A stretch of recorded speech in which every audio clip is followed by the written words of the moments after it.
औज़ुबिल्लाहि मिनश्शैतानिर्रजीम बिस्मिल्लाहिर्रहमानिर्रहीम हुवस्समीउल अलीम हुवल रहीम हुवत्तव्वाबुर रहीम अल्लाहुम्मा सल्लि अला मुहम्मदिन व अला आलि मुहम्मदिन। दरबार इमामज़ादा अब्दुल्ला शाह लश्तर गाज़ी बाबा पाकिस्तान से अस्सलामु अलैकुम व रहमतुल्लाह व बरकात।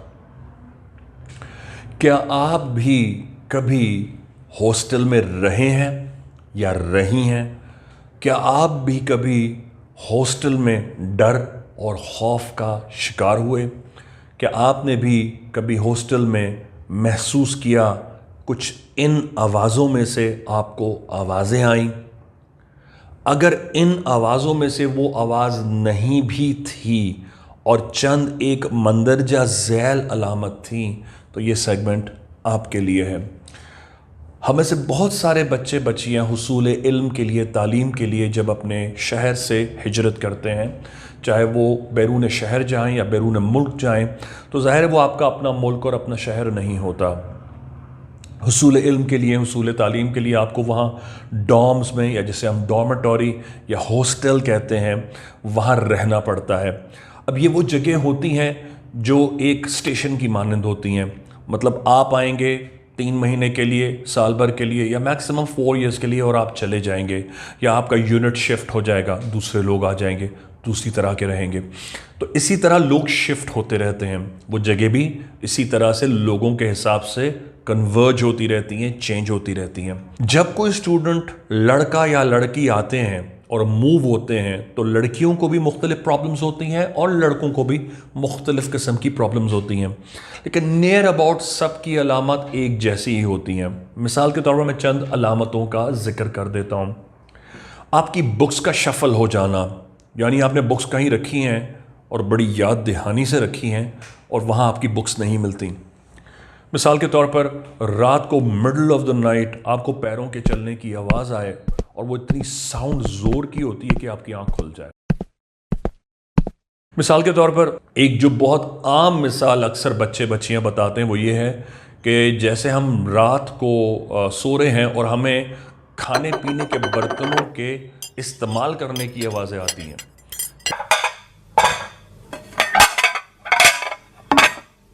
फिर उनको इस तरह की भी कंप्लेंट्स थी कि उन्होंने कहा कि हमारा कोई नाम लेता है।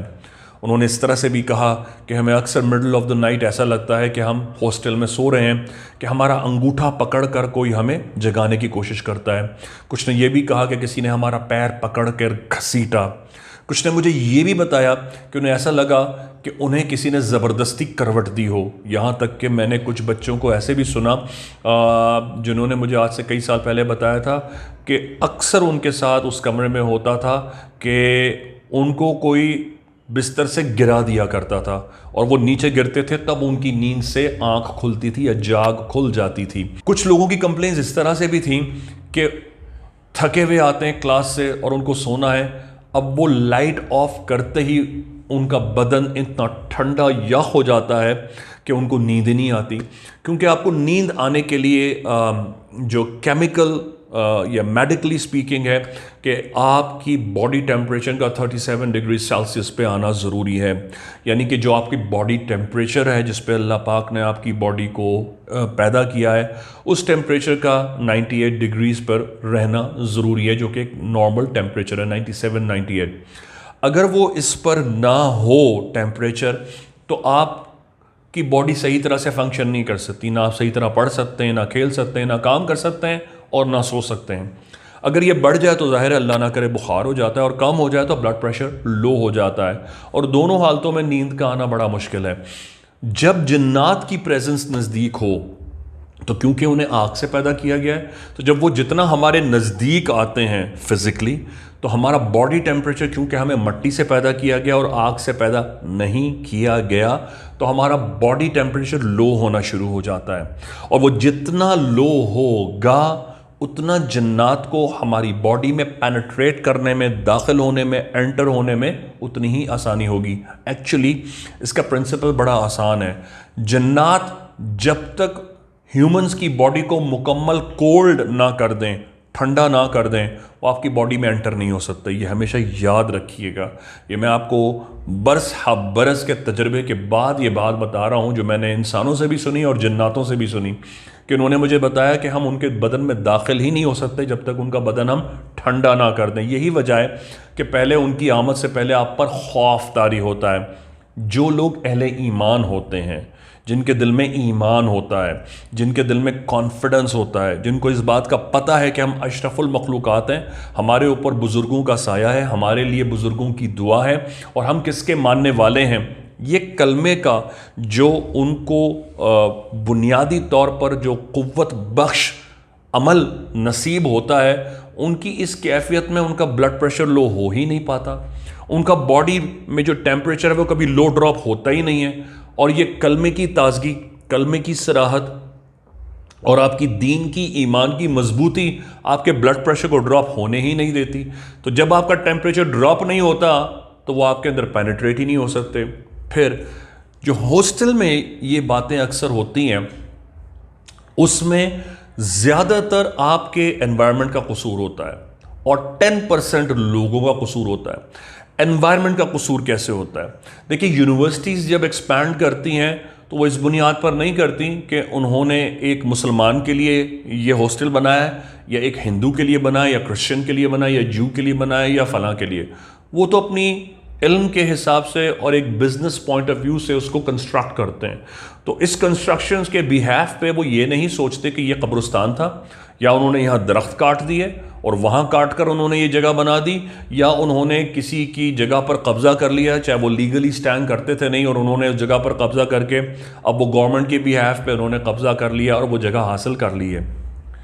जब ऐसी जगह कॉन्फिस्केट करके हासिल की जाती हैं तो जहाँ वो कब्रिस्तान हो या दरख्त काटे गए हैं या किसी की वहाँ कब्र मौजूद है, तो वो रूहें तो कॉन्स्टेंटली उस जगह रहेंगी, चाहे आप पास में वो 600 कमरे बना दें, उनकी प्रेजेंस वहाँ वो रहेगी। हॉस्टल में जो एक बात और होती है, जहाँ ना कब्रें होती हैं, ना वहाँ दरख्त काटा गया है, ना वहाँ किसी की कब्र है, वहाँ भी ये शिकायत होती है। और उसकी वजह क्या होती है? वहाँ किसी का मर्डर हुआ होता है, वहाँ किसी को नाहक कत्ल किया गया होता है, वहाँ किसी ने, लड़की ने या लड़के ने सुसाइड की होती है, खुदकुशी की होती है, उसकी रूह भी वहीं भटक रही होती है। मैं वही तो अर्ज़ कर रहा था आपको सेगमेंट के शुरू में कि आप मुख्तलिफ स्पेसिफिक टाइम के लिए वहाँ आते हैं, रहते हैं और फिर बाईपास कर जाते हैं, गुजर जाते हैं। किस तरह का स्टूडेंट वहाँ आया आपको तो नहीं पता ना, कि मुझसे पहले स्टूडेंट आकर किस तरह यहाँ से एग्जिट किया है, वो ग्रेजुएट हुआ क्या नहीं हुआ, उसको मरा तो नहीं यहाँ पर, उसने यहाँ पर खुदकुशी तो नहीं की, उसने यहाँ अमलियात तो नहीं किए। मैं आपको ये भी बात बता दूँ कि मैं हैरान होता हूँ जब मुझे बहुत सारे लोग आकर ये बात बताते हैं कि हमारे हॉस्टल में जब हम रहते हैं तो फ़लाँ लड़की या फ़लाँ लड़का सिर्फ कंपटीशन में जीतने के लिए या उस एक ब्रिलियंट लड़की को या एक ब्रिलियंट लड़के को बीट करने के लिए फ़लाँ बाबे से तावीज़ अमलियात ले आते हैं और रात को वो सर्कल बनाकर बैठते हैं और उसी हॉस्टल के कमरे में वहाँ पढ़ाई करते हैं। अब वो तो 3 दिन 4 दिन 7 दिन बैठकर वो चले गए। अब जाहिर है वो एक बाबे का दिया हुआ एक अमल है, वो न्यूट्रलाइज हुआ नहीं, वो जगह पाक नहीं हुई। वहाँ जो गंदे शयातीन आए हैं वो तो छोड़ेंगे नहीं ना उन लोगों को जो उनके बाद आएंगे। यही वो प्राइमरीली वजूहात होती हैं जिनकी वजह से स्टूडेंट्स, लड़के और लड़कियां परेशान होते हैं। क्या किया जाए? सबसे बड़ी बात ये जो मैंने आपको शुरू में कोट की थी, अगर आपका ईमान मजबूत है तो चाहे आप जंगल में जाकर क्यों ना पढ़ाई करें, कोई आपको परेशान नहीं कर सकता। लेकिन अगर आपका ईमान ही मजबूत नहीं है, डामाडोल है और you have a turbulent faith, तो फिर तो आप कहीं भी डामाडोल कर जाएंगे। आपको तो कोई जिन तो दूर की बात, आपको कोई मुल्ला ही अपने मसलक पर कन्वर्ज कर देगा, सो कॉल्ड इस्लाम पर कर देगा, आप भी सो कॉल्ड मुस्लिम हो जाएंगे। तो सबसे पहले इस बात का ध्यान करें कि आपके फेथ, आपकी मेथोडोलॉजी कितनी स्ट्रांग है। फिर उसके बाद अगर आपको उस कमरे में शिकायत हो रही है तो आप अपना हिसार करके सोएं। मैं बहुत आसान तरीका बता देता हूँ। बावजू रहें, बावजू सोएं और बावजू उठें। शावर लें, अपनी तहारत का, अपनी पाकी का ख्याल रखें।